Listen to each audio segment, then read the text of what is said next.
The blood-red sunrise had barely begun to color the dusty horizon when Rebecca Holden realized that her life in Oatman, Arizona would be impossible unless something changed. Standing in front of her father's blacksmith shop, now her shop, she stared down at her small hands, calloused yet delicate, and felt the weight of her inheritance settle on her shoulders like an anvil. It was April 1884, and Rebecca was alone. Her father, the only blacksmith in 50 miles, had been laid to rest just 3 days prior. The influenza that swept through town had taken him quickly, leaving her with a business she had only helped with, never run. At 22, she knew every technique, every secret of the trade. She'd been her father's shadow since her mother died when she was 7. But knowledge wasn't the problem, her hands were. "Miss Holden, I need my wagon wheel repaired by sundown." Mr. Patterson's voice boomed from the street, interrupting her thoughts. Rebecca turned, straightening her shoulders despite the exhaustion that had settled into her bones since the funeral. "I'll do my best, Mr. Patterson." The rancher frowned, his bushy eyebrows knitting together as he regarded her. "No disrespect to your father's memory, but I need certainty, not trying. The Wilkerson shipment won't wait." Rebecca swallowed hard. "I understand. Bring the wheel around back." As Patterson departed with obvious doubt clouding his features, Rebecca entered the workshop, breathing in the familiar sense of coal, hot metal, and leather. Every tool in the place had been crafted for her father's substantial grip. The hammer handles were too thick, the tongs too heavy, the bellows requiring strength she simply didn't possess. She'd managed thus far by improvising, wrapping extra leather around handles for better grip, using leverage where brute force failed her. But improvisation wouldn't repair a wagon wheel, shoe a horse, or forge the tools that kept Oatman running. The shop bell jingled. Rebecca turned to see Mrs. Dawson, the general store owner's wife, standing in the doorway. "I heard Patterson out there, Mrs." Dawson said, her kind eyes taking in Rebecca's tired appearance. "The men in this town have no patience." Rebecca forced a smile. "They need their repairs. The mines don't wait, the cattle don't wait." "And what about you, dear? What do you need?" The question caught Rebecca off guard. What did she need? Bigger hands, her father back, a miracle? "I need to keep this shop open," she said finally. "It's all I have left of him." Mrs. Dawson nodded thoughtfully. "Well, you might consider hiring help. That Bryce Everett fellow who rode in last week is looking for work. The Cowboy." Rebecca had seen him around town, tall, broad-shouldered, with a quiet manner unlike most of the rowdy cowhands who passed through Oatman. "He's more than just a cowboy, from what I hear. Thomas says he worked as a farrier and smith for some big ranch up north. Knows his way around a forge." Rebecca's pride flared. "This is my father's shop, I can manage." Mrs. Dawson smiled gently. "Your father would want you to succeed, not struggle. Think about it." After she left, Rebecca stared at the wagon wheel Patterson had delivered. The rim needed reshaping and a new section welded in place.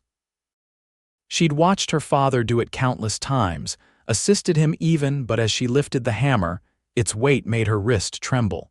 3 hours later, sweat streaking her face and her arms aching, Rebecca had made little progress. The metal refused to bend properly under her hesitant blows, and twice she'd nearly burned herself at the forge when the tongs slipped in her grasp. "Damn it all," she muttered, slamming the hammer down and fighting back tears of frustration. "Trouble with the wheel," the deep voice startled her. Rebecca whirled around to see a man standing in the workshop doorway, his tall frame silhouetted against the afternoon light. He stepped forward, and she recognized Bryce Everett, dust still clinging to his clothes as though he'd just dismounted. "I'm managing fine," Rebecca said stiffly, aware of her disheveled appearance and the obvious lack of progress on the wheel. Bryce's eyes, a striking shade of blue against his sun-darkened skin, moved from her face to the wheel and back. "Patterson mentioned you might need a hand. Said his delivery can't wait." Of course Patterson would go looking for someone else. Rebecca felt heat rise in her cheeks. "Mr. Patterson should learn patience." "Maybe," Bryce agreed, a slight smile touching the corner of his mouth. but that wheel still needs fixing." Before Rebecca could protest, he removed his hat and coat, rolling up his sleeves to reveal forearms corded with muscle. "May I?" he asked, gesturing to the hammer she'd set aside. Pride told her to refuse, but practicality won out. "Go ahead." She watched as he examined the wheel, his movements confident but unhurried. He tested the hammer's weight, adjusted the forge's heat, and began working the metal with precise, powerful strokes. In minutes, he'd accomplished what she had struggled with for hours. "You've done this before," she observed, unable to keep the admiration from her voice. "Since I was 14, he replied without looking up. "My father was a blacksmith in Texas before a mining company bought our land. We moved around after that, but I kept at the trade wherever I could." As he continued to work, Rebecca studied him. He appeared to be in his late 20s with a lean face that spoke of years in the open air. Unlike many men who passed through Oatman, his clothes were worn but clean, his beard neatly trimmed. "Mrs. Dawson mentioned you were looking for work," she said finally, the words feeling like surrender. Bryce paused, setting the hammer down and meeting her eyes. "I am, but I get the feeling you're not too keen on hiring help. This shop was my father's life's work. He taught me everything he knew." "Knowledge isn't always enough," he said, his tone gentle rather than condescending. "Some things require certain advantages." Rebecca glanced down at her hands, then back at his large, scarred from years of work, perfectly suited to the task at hand. "I can't afford to pay much," she admitted. "The shop barely supported my father and me." Bryce considered this, then nodded toward the partially repaired wheel. "How about this? I'll finish this job, you pay me from whatever Patterson pays you. After that, we can talk terms." It was a reasonable offer, and Rebecca knew she had little choice if she wanted to keep the shop running. "All right, Mr. Everett, but understand this is still my shop." He nodded, returning to the wheel. "Understood, Miss Holden." By sundown, the wheel was repaired better than new. Patterson paid without complaint, clearly relieved to have his wagon ready for the morning's journey. After he left, Rebecca counted out half the payment and handed it to Bryce. "That's too much," he said, pushing back some of the coins. "I didn't do it all myself." "You did most of it," she insisted, "and saved me from losing a customer." Bryce accepted the money with a nod. "Will you consider my offer to help around the shop, just until you find a more permanent solution?" Rebecca hesitated. Having him there meant admitting her limitations, but refusing meant risking the business her father had built. "I'll think about it," she promised. "Come by tomorrow morning and we'll discuss terms." After he left, Rebecca closed the shop and climbed the stairs to the small apartment above. It felt emptier than ever without her father's booming voice or the sound of his boots on the wooden floors. She prepared a simple dinner, too tired to eat much, and sat by the window overlooking Oatman's Main Street. The mining town was growing, with new buildings going up every month and a steady stream of fortune seekers passing through. Her father had always said that a good blacksmith would never go hungry in a place like this, but he'd never imagined his daughter would be trying to fill his shoes. Rebecca flexed her aching fingers, examining the blisters forming despite the work gloves she'd worn. Even if she could manage the strength needed for the job, her hands weren't built for the tools. Everything in the shop was designed for her father's 6'2" frame and powerful grip. As she drifted off to sleep that night, her last thought was of Bryce Everett's hands, confidently gripping the tools that had defeated her. Morning came too soon, the first light filtering through the thin curtains as Rebecca rose and dressed. She wore trousers beneath her skirt for working in the shop, scandalous to some in town, but practical for the work. Her father had supported the adaptation after she'd nearly set herself ablaze when a long skirt caught on the forge. She had just stoked the forge to life when Bryce arrived, punctual as sunrise. He'd cleaned up since yesterday, his hair still damp from washing, wearing a fresh shirt beneath his weathered leather vest. "Morning, Miss Holden," he greeted, hat in hand. "Have you considered my offer?" Rebecca gestured to a small table in the corner where she kept the shop's ledger. "I have. I can offer you room and board plus 30% of what we make. It's not much, but it's fair, he interrupted. But I have a different proposal. Intrigued, Rebecca waited as he set his hat on the workbench and pulled a folded paper from his vest pocket. It was a sketch, precise and detailed, of what appeared to be a hammer with a modified handle. "What's this?" she asked, studying the drawing. "I watched you yesterday," Bryce explained. "Your problem isn't skill or knowledge, it's that every tool in this shop was made for someone twice your size. What if we modified them, or better yet, made new ones suited to your hands?" Rebecca stared at him, then back at the drawing. The concept was so simple, yet it had never occurred to her. "Can that be done?" Of course. Blacksmiths have been making custom tools since the first forge was lit. He smiled, a warm expression that reached his eyes. "Your father probably would have done it eventually if he'd thought you'd be taking over." The mention of her father brought a lump to Rebecca's throat. "He never expected to leave me so soon." Bryce's expression softened. "I'm sorry for your loss, Miss Holden, truly." For a moment they stood in silence, the forge crackling behind them. Then Rebecca squared her shoulders. "How long would it take to make these modifications? Some could be done in a day, others might take longer. We'd need to prioritize based on what jobs come in. And in the meantime?" "In the meantime, I help with the work that requires more strength, and you handle the fine detail work where your smaller hands are actually an advantage." It was a logical solution, one that would allow her to maintain her independence while acknowledging her limitations. Yet Rebecca hesitated, years of pride and determination making her reluctant to accept help. "You don't strike me as the type who stays in one place long, Mr. Everett," she observed.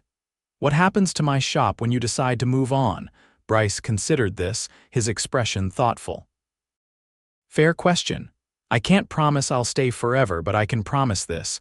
I won't leave until you have the tools you need to run this place on your own." Something in his steady gaze convinced Rebecca he meant what he said.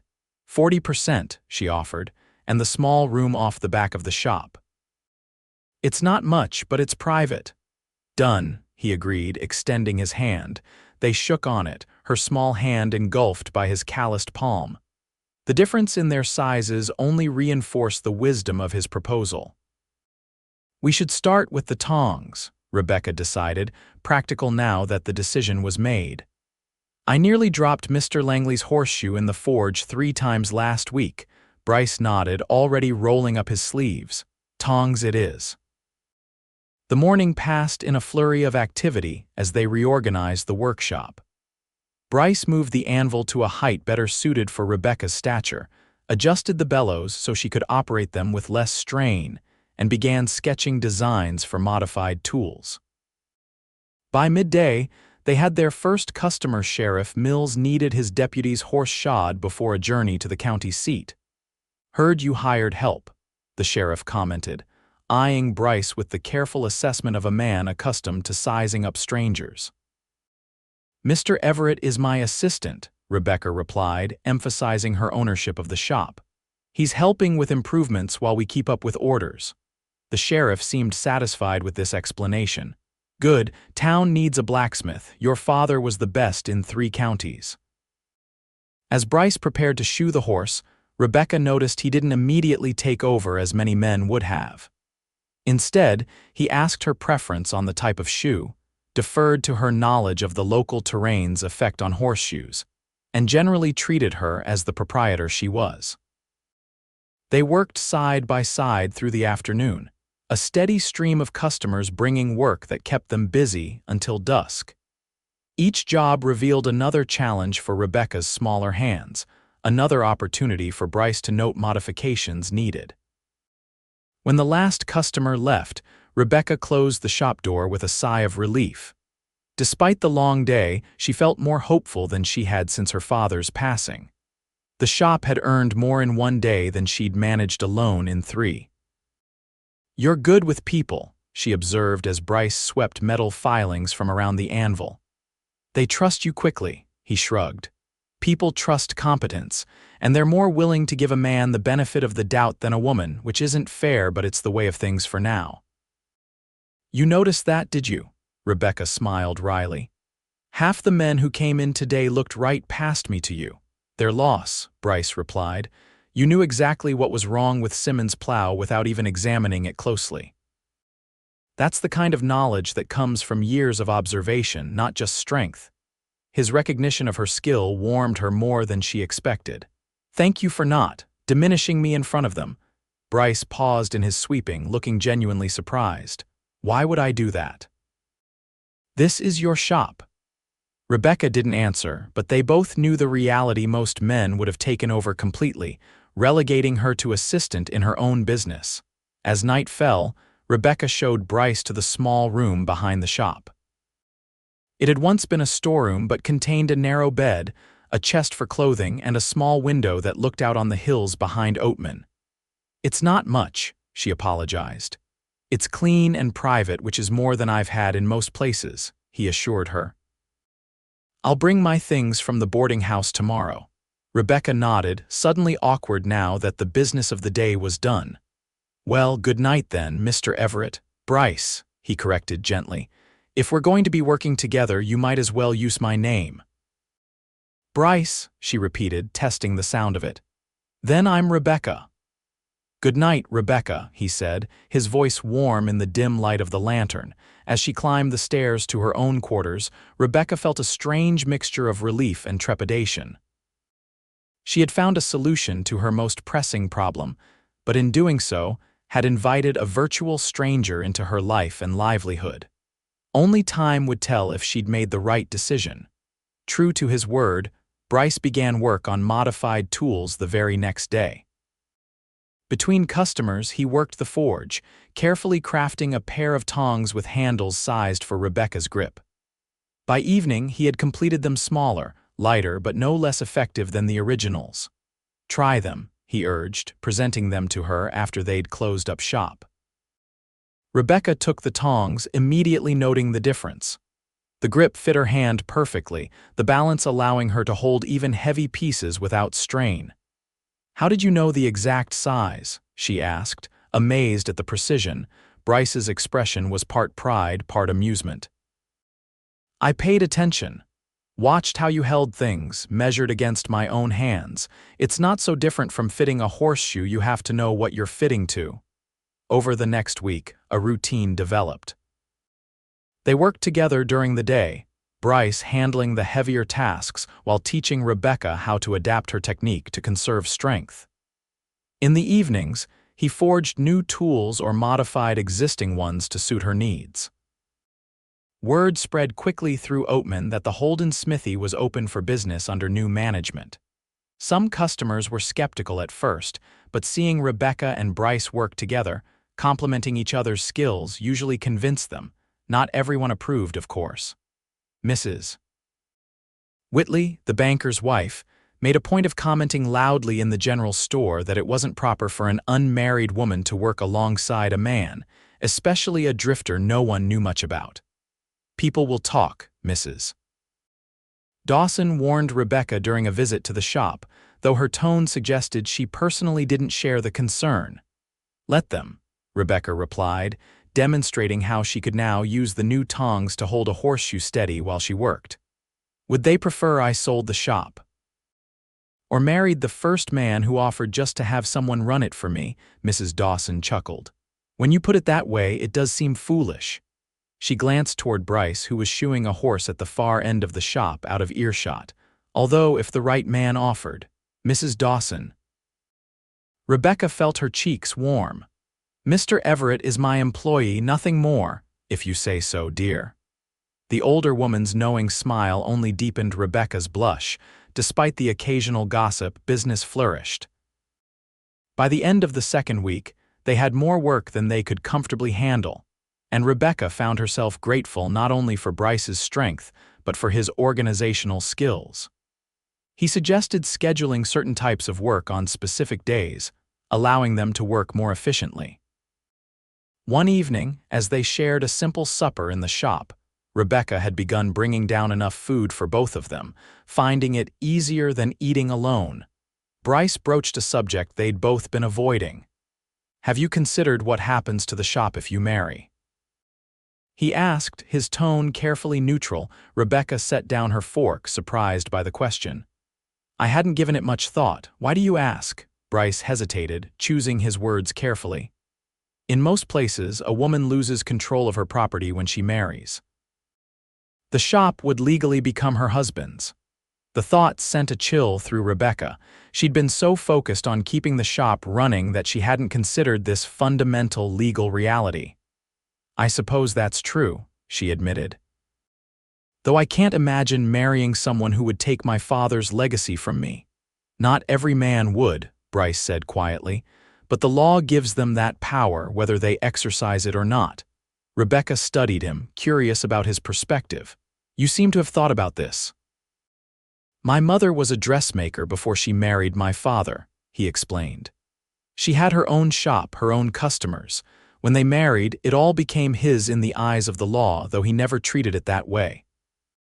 But when he died, her brother took control of everything as her male guardian, sold the shop, and used the money for his own purposes.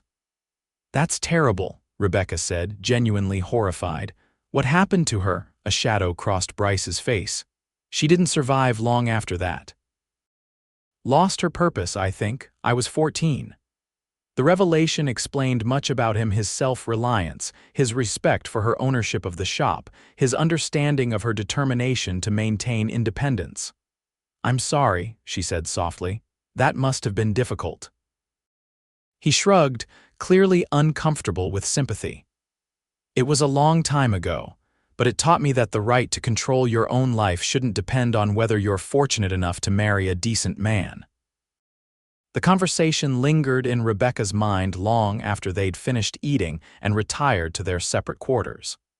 Bryce Everett was proving to be a far more complicated man than she'd initially assumed. His concern for her legal vulnerability touched her, especially knowing the personal experience behind it. The next morning brought unexpected news.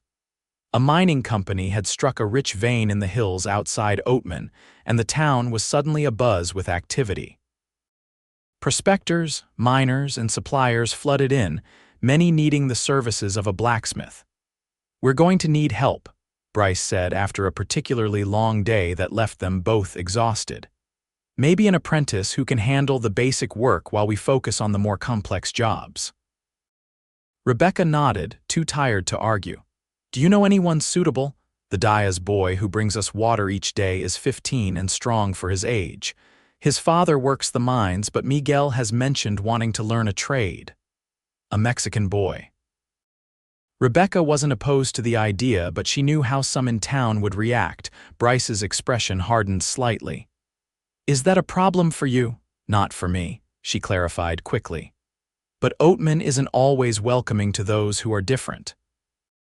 Miguel was born here, same as most of the people who might object, Bryce pointed out. And he's smart, watches everything we do when he delivers water. I've seen him lingering, studying how the forge works. Rebecca remembered the quiet, serious boy who had indeed shown interest in their work. Let's talk to him tomorrow. If he's willing and his parents approve, we'll give him a chance.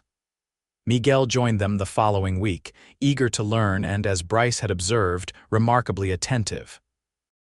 He quickly mastered the basic tasks they assigned him, freeing Rebecca and Bryce to handle the more demanding work. With the additional help, Bryce had more time to focus on creating tools customized for Rebecca. One by one, he replaced or modified the oversized implements her father had used. Each new tool was a revelation: hammers with handles that fit her grip perfectly, a smaller anvil set at just the right height, specialized tongs that allowed her to manipulate hot metal with precision rather than brute force. It's like they're extensions of my hands, she marveled, testing a newly forged hammer that allowed her to shape metal with controlled, accurate blows rather than the uncertain strikes she'd managed before.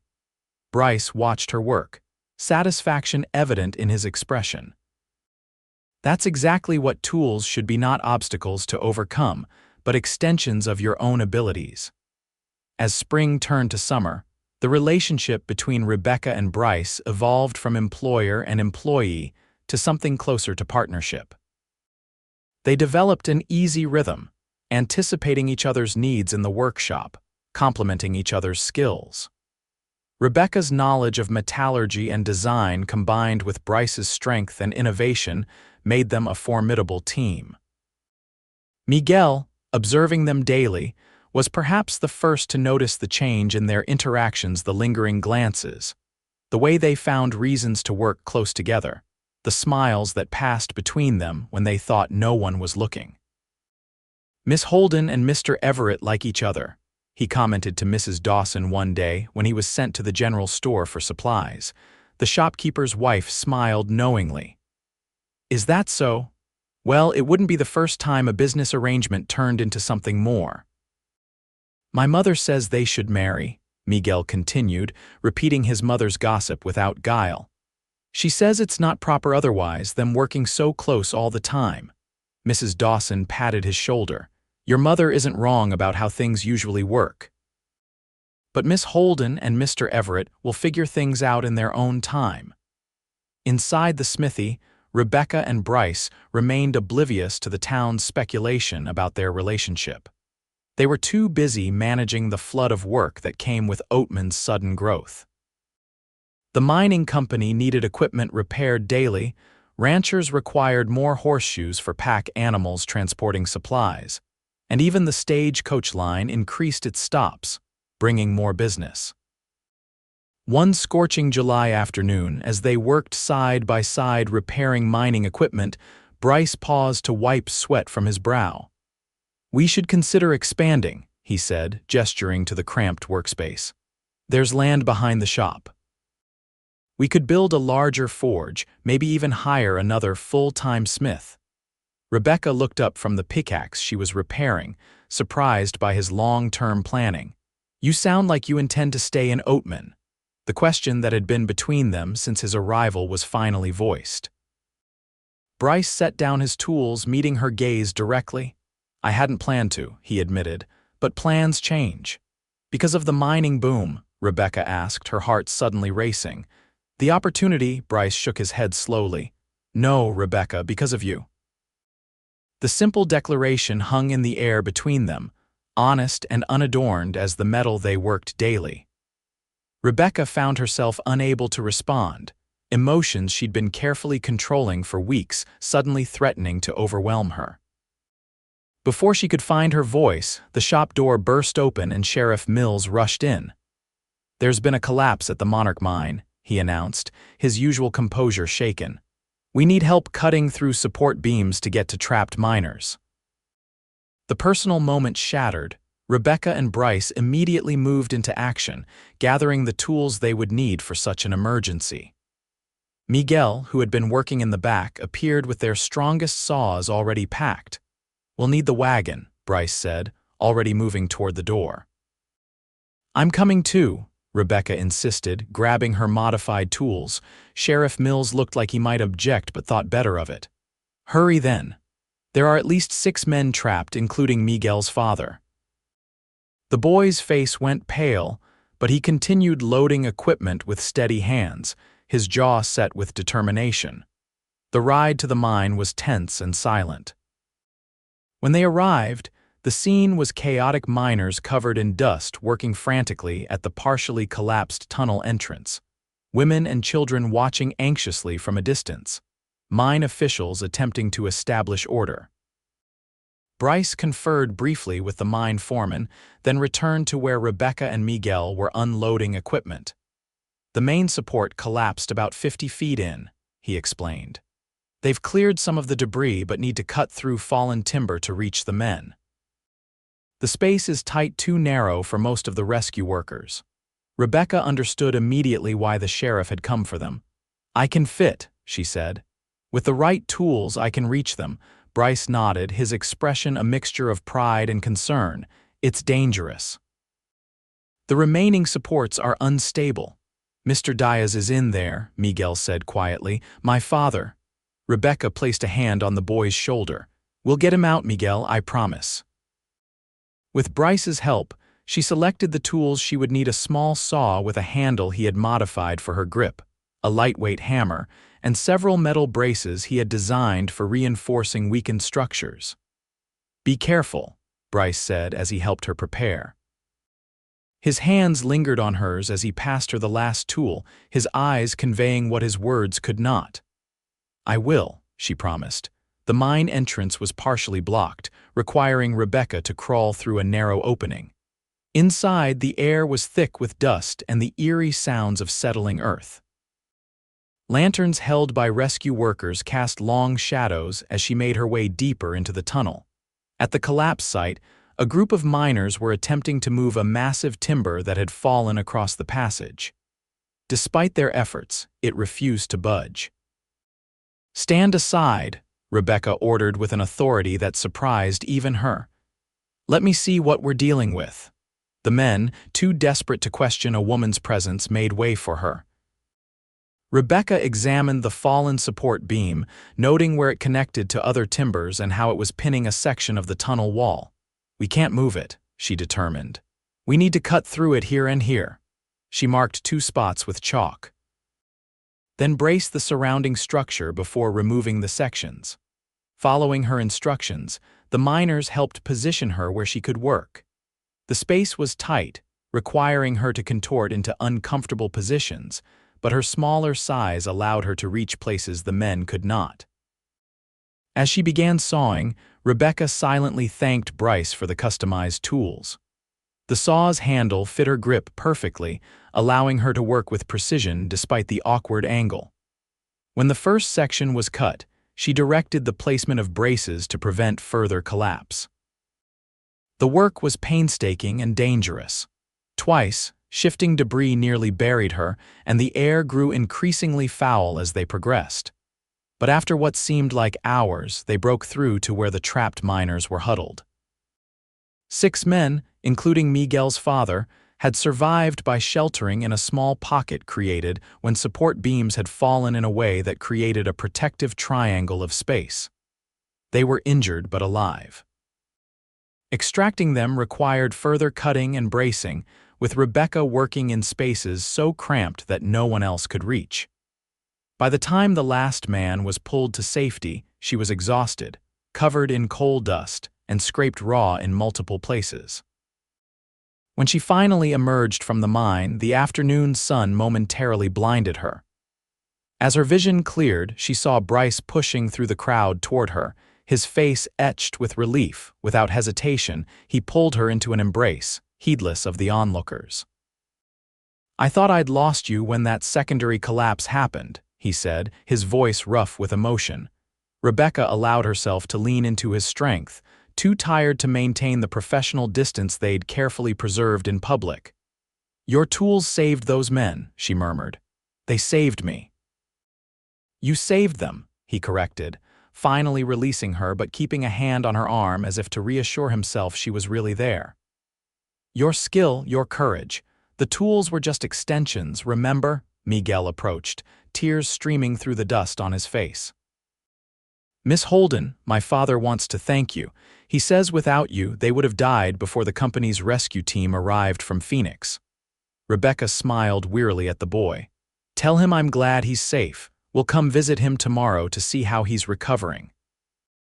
The journey back to town was a stark contrast to the tense ride out. The wagon carried the rescued miners with Rebecca and Bryce riding alongside on borrowed horses. News of the rescue had spread, and by the time they reached Oatman, a crowd had gathered to welcome them. "3 cheers for the blacksmiths," someone shouted, and the crowd responded enthusiastically. Rebecca, overwhelmed by the attention and still shaking from the ordeal, was grateful when Bryce guided her through the well-wishers to the sanctuary of the shop. Once inside, with the door closed against the celebration outside, she finally gave in to the emotions she'd suppressed during the rescue. Her legs buckled and Bryce caught her, guiding her to a chair. "It's all right," he soothed as tears began to flow. "You're safe now."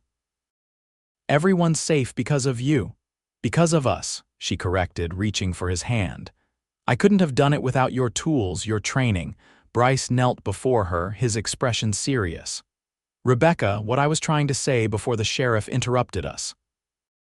I've stayed in Oatman because I can't imagine being anywhere you're not." The directness of his declaration took her breath away. In the weeks they'd worked together, what had begun as professional respect had deepened into something neither had been willing to name until now.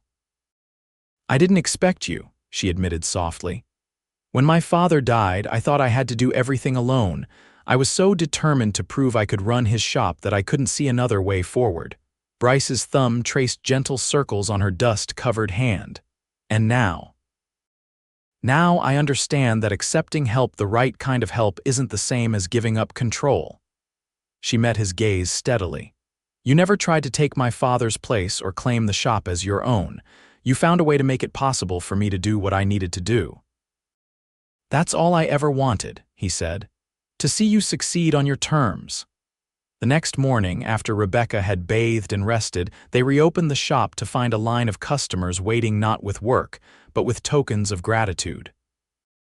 Miners' wives brought food, children delivered hand-picked wildflowers, and the mine owner himself arrived with an offer. "The company would like to contract exclusively with Holden Smithy for all our equipment repair," he announced, presenting a formal document. At a premium rate, of course, in recognition of yesterday's heroics. Rebecca, still sore from the rescue, accepted the contract with a gracious nod. "We're honored, Mr. Hargrove, though I hope we won't have to rescue any more of your miners." "We're implementing the safety measures Mr. Everett suggested during the rescue," Hargrove assured her. "Which reminds me, we'd like to commission special tools for our rescue team. Smaller, lighter equipment that can be used in tight spaces." Bryce, who had been organizing the day's work, joined the conversation. "Specialized rescue tools? That's an interesting challenge." "Exactly the kind of innovation we need," Hargrove agreed. "Miss Holden demonstrated quite clearly that sometimes smaller hands are exactly what's required." After the mine owner departed, Rebecca studied the contract, her mind racing with possibilities. "This changes everything," she said. "With this contract, we could afford that expansion you mentioned, maybe even more." "What are you thinking?" Bryce asked, recognizing the determined look in her eyes. "A proper shop," she said, excitement building. "Not just bigger, but designed specifically for the work we do. Workstations at different heights for you and me, space for Miguel to train properly, and a dedicated area for developing those specialized tools Hargrove wants." The vision was compelling, a modern blacksmith shop that could serve the growing town for years to come, built on the foundation her father had established but evolving into something new. "It sounds perfect," Bryce agreed. "But there's one issue we haven't addressed." Rebecca tensed, wondering if he was having second thoughts. "What's that?" "The legal question we discussed before. If we're going to build something lasting together, we need to be clear about ownership." Understanding dawned. Bryce wasn't concerned for himself, but for her, remembering what had happened to his mother when legal ownership transferred to a man. "I've been thinking about that," Rebecca admitted.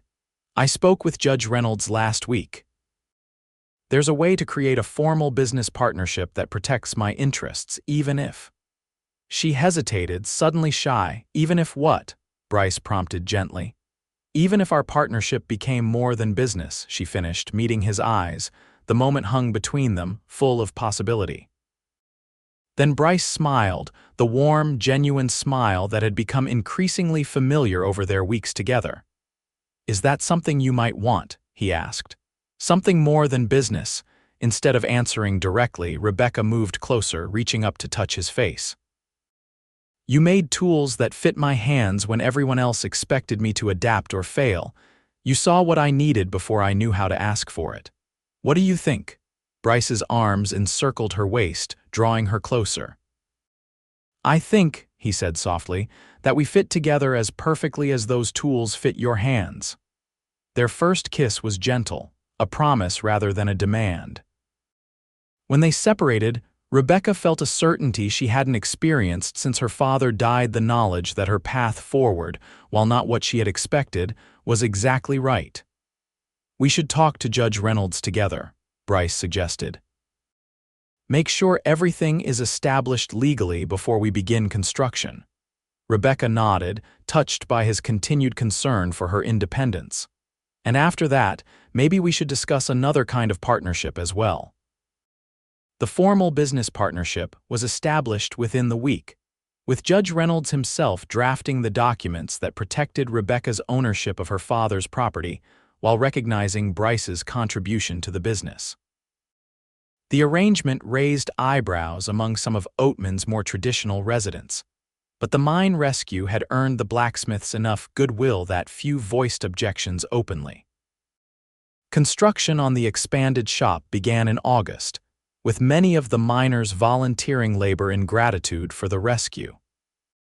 The design was revolutionary for its time: workstations customized for different heights, specialized tool racks, even windows positioned to maximize natural light throughout the day.